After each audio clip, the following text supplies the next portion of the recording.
المدرب الجميل، تفضل تفضل تفضل. ألف مبروك الحسين عبوته. عارف ما عشته من لحظات صعبة قبل البطولة، بماذا تشعر؟ ماذا تريد أن تقول؟ الأردن في الدور نصف النهائي للمرة الأولى.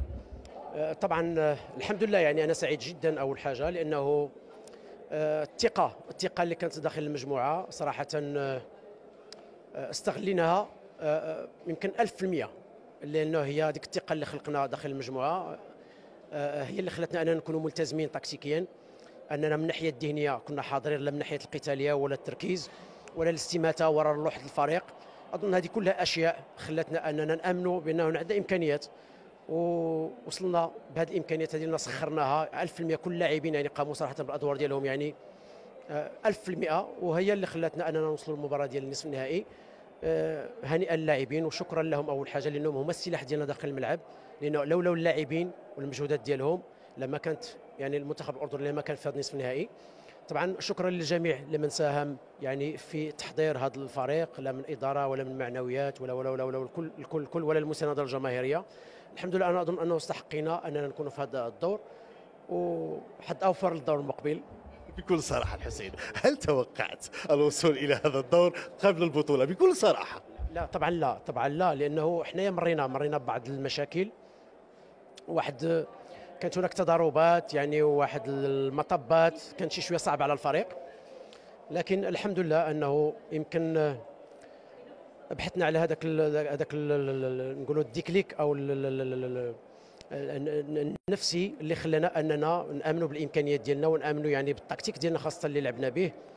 لما امنا به وانخرطنا فيه تنظن انه النتيجه كانت يعني كما كتشوفوا، هو انه دور نصف النهائي لاول مره يعني في تاريخ الكره الاردنيه. تنظن انه اللاعبين ولا الاداره ولا الاطر التقنيه ولا الجماهير اظن استحقت انها تكون يعني في دور نصف النهائي، والاهم هو اننا نحتفلوا اليوم وان شاء الله ونحضروا المقابله الجايه ان شاء الله. بسرعه السؤال الاخير، الجماهير الاردنيه سعيده لك، الجماهير المغربيه، الجماهير العربيه بصفه عامه، ماذا تقول لها؟ وايضا شاهدنا لقطه جميله سمو ولي العهد بين الجماهير وهو يحتفل.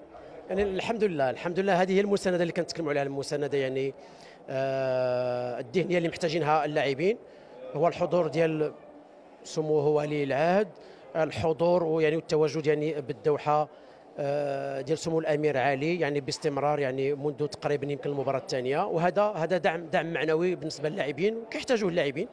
وطبعا انا قلت يعني جميع الشروط يعني توفرت، الحمد لله كان هناك انضباط تكتيكي، استماته، يعني سبورت معنوي من الداخل ومن الخارج، وهذا شيء جميل جدا.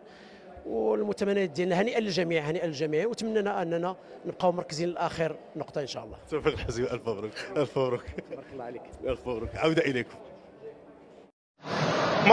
مبروك يا الحباب، مبروك وشكرا بزاف على الدعوات.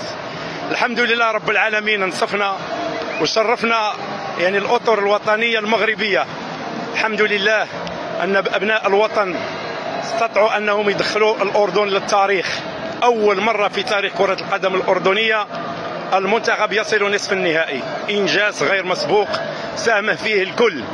وشكرا للمسانده والدعم للجمهور الاردني في هذه المباراه وطيله المنافسه. شكرا لكل من دعا معنا بالتوفيق، شكرا لكل من احبنا واحببناه، شكرا على مجهودات اللاعبين والاطقم التقنيه والاداريه والطبيه.